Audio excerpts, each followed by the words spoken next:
Before the lights came on, the theater felt like a place holding its breath. The room was wide and deep, shaped like a gentle bowl. Rows of empty red seats curved upward, quiet and patient.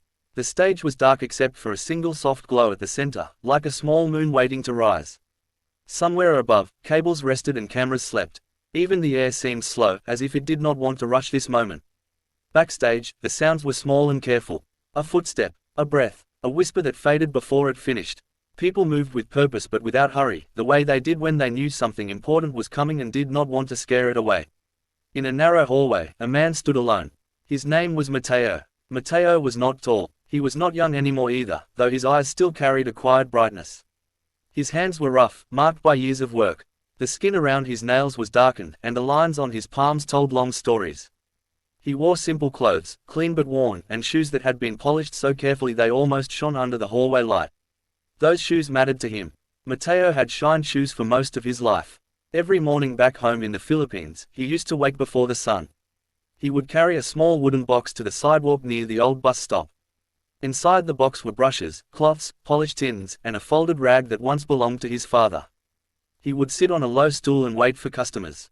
Office workers, students, travelers. Sometimes no one came for hours. But Mateo always waited. He waited because shining shoes was how he earned money. And because waiting gave him time to think. And because, in those quiet hours, he could sing. He never sang loudly, just enough for himself, just enough to feel the sound move through his chest and up into the morning air. Sometimes people stopped and listened. Sometimes they smiled. Most of the time, they walked past. Mateo never stopped singing. Now, standing backstage on a show watched by millions, his throat felt tight. Not with fear exactly, but with memory. The kind of memory that presses gently but firmly, like a hand on your shoulder reminding you where you came from. A stage assistant passed by and smiled at him. 5 minutes, she said softly. Mateo nodded. He placed one hand on his chest and breathed in slowly, then out. He closed his eyes. In his mind, he saw his old street. He saw the cracked pavement, the faded paint on the walls, the way the sun looked when it rose between buildings. He saw his father sitting beside him years ago, humming an old tune while fixing a loose strap on the Shoeshine box. That tune was the national anthem, Lupang Hinirang. Mateo had learned it before he learned how to read. His mother sang it while cooking. His father sang it while working. At school, the children sang it with hands over their hearts, voices young and unsure but full of feeling. For Mateo, the song was not just music. It was home. It was pride. It was pain and hope tied together in a single, steady melody. A voice called his name again. Mateo, it's time. He opened his eyes. The walk to the stage felt longer than it was. Each step echoed in his ears. When he reached the edge, the light grew brighter, warmer. He could feel it on his face, like morning sun. Then he stepped out. The audience appeared slowly, as if fading into view. Faces, rows, shadows, and movement. A soft wave of sound rolled toward him, not loud, not quiet, just present. Somewhere above, a camera shifted. At the judges' table, Simon Cowell leaned back in his chair, arms crossed loosely. His expression was calm, practiced, almost guarded. He had seen thousands of auditions. He had heard every kind of story. Mateo stood at the center of the stage, and bowed his head slightly. Hello, the host said gently. What's your name? Mateo, he answered. His voice was steady, though his hands trembled just a little. And where are you from, Mateo? From the Philippines, he said. A small smile touched his lips. What do you do back home? Mateo hesitated for a moment. Not because he was ashamed, but because the answer carried weight. I shine shoes, he said. On the street. There was a pause. Not an uncomfortable one, just a quiet space where the words settled. Simon leaned forward slightly. And why did you come here? Mateo lifted his eyes. To sing, he said simply. And to honor where I come from. Simon nodded once. Whenever you're ready. The stage grew still. Mateo took a breath. A deep one. He placed his feet firmly on the floor and straightened his shoulders. For a brief moment, he felt very small. Then he began. The first note of Lupang Hinirang left his mouth softly, like a careful step onto new ground. His voice was clear, not loud, not weak. It carried a quiet strength, shaped by years of singing into open air. As the melody unfolded, something shifted in the room. The audience leaned in without realizing it. The judges' table seemed farther away. The stage lights softened, though they did not change. Mateo's voice filled the space between the seats, reaching corners that sound often missed. He sang in Filipino, every word shaped with care. Each line rose and fell like a breath.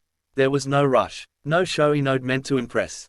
Just honesty. The song spoke of land and freedom, of love and courage. It spoke of standing firm and holding on. Even those who did not understand the language could feel the meaning settle gently in their chests. Simon's arms uncrossed slowly. His posture changed, just a little. His eyes stayed fixed on the man at the center of the stage. Matteo remembered his father as he sang. He remembered his mother. He remembered the mornings when he felt invisible, when his hands were sore and his pockets were light. He remembered singing anyway. His voice grew stronger, not louder, but fuller. It carried years of waiting, years of quiet dignity. It carried the sound of brushes on leather, of coins dropping into a box, of footsteps passing by. In the middle of the song, a gentle twist appeared. Matteo's voice caught, just for a second. The note wavered, not from lack of skill, but from emotion. His eyes filled, though no tears fell. The room held its breath again, this time with him. He steadied himself and continued. That small break made the song human. It reminded everyone listening that this was not a performance built to win, but a moment built to share. Simon swallowed. His jaw tightened. He blinked once, then again. By the final lines, Matteo's voice had softened. The song did not end with power, but with peace. The last note lingered in the air, fragile and strong at the same time. Then silence. Not the awkward kind. The deep kind. The kind that means people need a moment to come back. The applause began slowly, like rain. Then it grew, wave after wave, rising from every corner of the theater. People stood. Some pressed hands to their chests. Others wiped their eyes without trying to hide it. Matteo bowed his head again, overwhelmed. At the judges' table, Simon leaned forward, one hand covering his mouth. His eyes were glossy. He did not speak right away. Finally, he cleared his throat. That, he said, his voice quieter than usual, was extraordinary. He paused, searching for the right words. I've heard many versions of many songs. But I've never heard that song sung like that. You didn't just sing it. You lived it. Matteo listened, his heart beating fast. Simon shook his head slightly. You reminded us why music matters, not because it's perfect, but because it's real. The audience applauded again. Matteo felt a warmth spread through him, slow and deep. It was not the feeling of winning. It was the feeling of being seen. Later, after the lights dimmed and the crowd thinned, Matteo sat alone in a quiet corner backstage. The noise had faded. The moment had passed, but its echo remained. He thought of his street back home. Of his box and his brushes. Of the anthem sung at dawn. No matter what happened next, he knew one thing. His voice had carried his home across the world. And somewhere, his father was humming along.